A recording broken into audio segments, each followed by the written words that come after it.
welcome to another Sunnyside design tutorial today. We have such a fun project to share with you. So, we have been updating this bathroom, and so today we're going to share how to get this fabulous feather finish concrete look. Yes. And it's just really fun. And this is the product that we used. This is the Henry Feather Finish concrete mix. You will need some putty knives. I used a small one to trowel it on, and then a large one to smooth it out. Then a sander. Yeah, a sander block. Then a sealer. And we also did a little bit of concrete caulk around the edges just to make it look nice and crisp.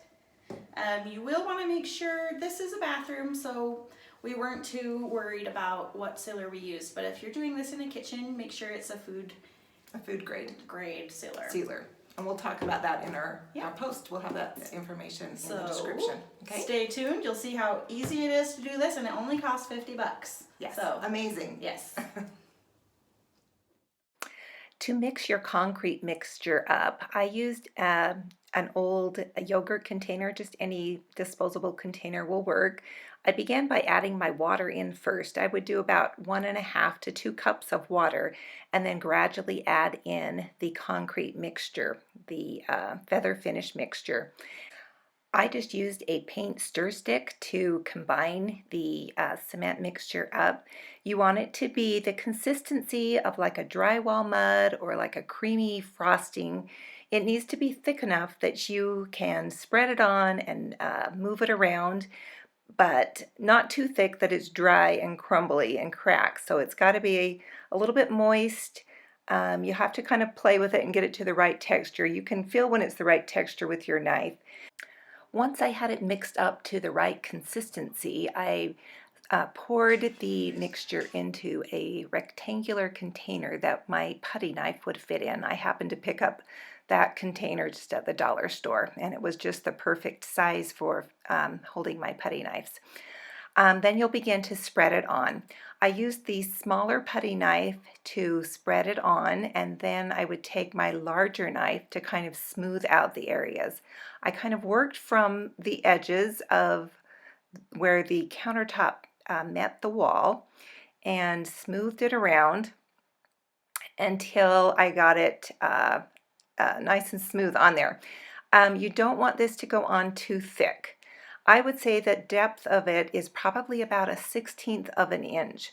So you may have areas where you might see your base underneath. My base is wood. My countertop was actually damaged, and so I didn't dare put the concrete finish on top of it. I feared that possibly it would chip off the concrete, and so I just created a countertop out of a scrap of plywood that I had, and then just added a board to the front so that it appears that the cement is about 2 inches thick. And I just worked along and kept adding more of the cement along the board, using my large putty knife to kind of smooth it out as I went. This feather finish concrete product will adhere to concrete, wood, terrazzo, and ceramic tile, as well as laminate. If you are going to use it on laminate, make sure that you scuff up the surface of the laminate first.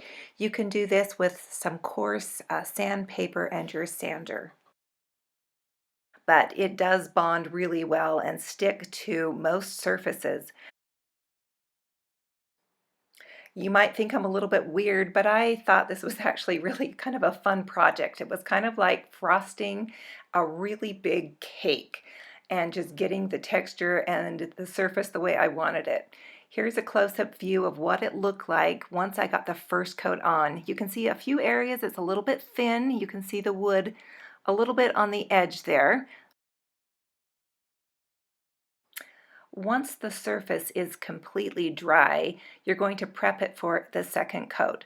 I took a putty knife, and where there were ridges that I had made with the putty knife, And once they were dry, I just kind of took the knife and drug it across and scraped off those ridges, and then I pulled out my sanding block and I began sanding. Now this doesn't have to be perfectly smooth. What I was going for was just sanding it off to make it level. If it was higher in some spots, I would sand that area down.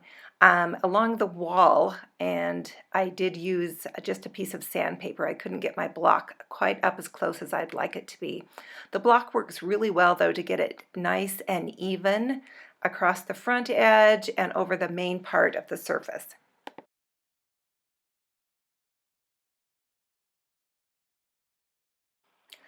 I'm now ready to apply the second layer of the Feather Finish concrete onto my countertop. It's going to go on the exact same way that I applied the first, using my two putty knives.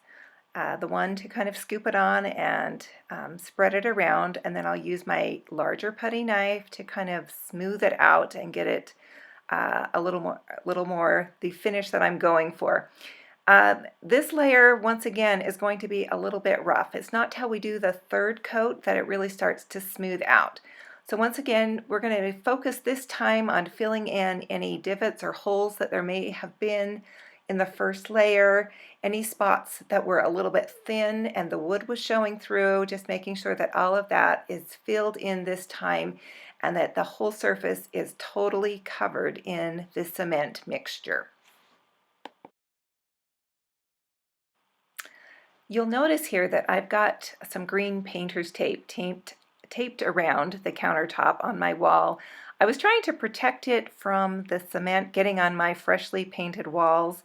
I learned that that was not such a great idea, so I would recommend that you do not tape off the area because it's really difficult to get that tape off. It will have a layer of cement, and as it hardens, the tape is stuck to the cement and you will not get it off.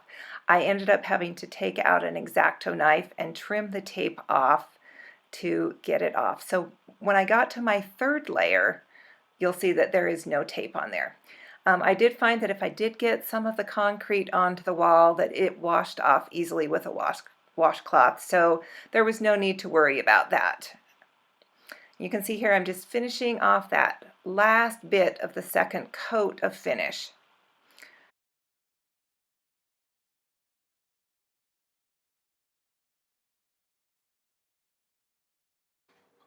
I threw in a shot here to show you the tape that was stuck on the edge of the cement and that I did need to take an X-Acto knife to cut that out.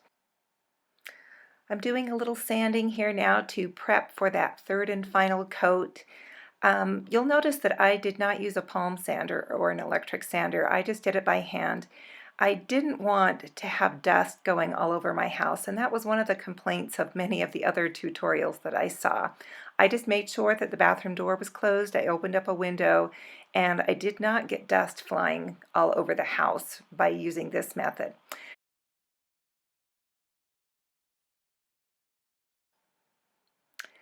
All right, it is now ready for the third and final coat that I'm going to put on this. I'm starting in the exact same way, spreading it on with my smaller putty knife. This time I'm taking a little more time to make sure that it smooths out a little bit more as I put it on. I'm trying to not make as many ridges or little marks from the tools so that I will have less sanding to do on that final coat. One thing I love about this finish is you get the variations in color from the cement. You'll get some dark spots and some light spots. You're still going to see some of the tool marks that happen from the putty knife, but it'll still be smooth. But you'll see some of those lines and those marks as it begins to dry, and that's just some of the fun characteristics of having a cement countertop. And I love that little bit of rustic element that it adds to the countertop. So this is the first time I've ever tried anything like this before, and I must say that I was really pleased at the way this whole project turned out. Once this third coat was completely dry, it was time to do my final sanding. I started out with my sanding block, just rubbing it and making sure I was getting it level and smooth everywhere. I would also take my fingers and occasionally just rub it and touch it and make sure that I had it just the way I wanted it to be with the smooth finish that I was going for. I did take just a small piece of sandpaper in areas to get along the wall edge and along the front to finish off that front edge to make it nice and smooth and neat. I spent about 30 to 45 minutes on this final sanding. I wanted to make sure that it was smooth and had just the look that I wanted it to have. I also used the brush attachment on my vacuum to suck up the dust so I could see if there were areas that I still need to work on that maybe were a little bit rough. This has really been such a rewarding and fun project for me. I am so happy that I tried this technique out. It really was a fun project for me to do. You can see now some of the characteristics of that feather finish concrete finish. It really is beautiful. For this tutorial, I only showed the technique of applying the feather finish concrete. However, you do want to seal this product. All concrete is very porous and you'll want to protect it from any staining. There are many different types of sealers out there. You can Google it and get lots of different ideas. I chose the 511 impregnator sealer, which is a sealer that penetrates into the concrete and provides a water barrier on the concrete. It's intended to be for stones or stone product, grouts and things like that. But I had read about it that it was good for concrete also, so that's why I chose that one. Now, if you're doing this in a kitchen and you're going to have it as a food prep surface, you'll want to get a sealer that is specifically for food grade or safe for food handling. The one that is recommended is Cheng's sealer, and that can be found on Amazon. And if you go to our website, you can find a link for that there. There are also waxes and different products you can put on it. I wanted the natural flat looking matte finish concrete, so I didn't want anything like that on my concrete countertop. But there are glossy products you can use to seal it if you'd like a glossy look. There's many different products out there. So make sure you do your homework and check and see which type of sealer is right for your specific project.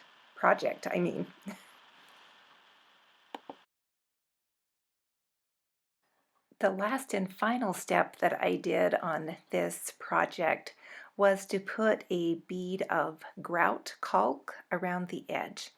This gave me a nice neat edge where the cement finish meets the wall.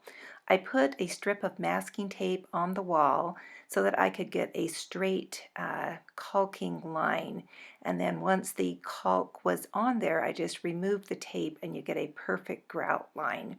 That way it looked nice and neat, and I was able to find some grout that was very close to the color of the cement.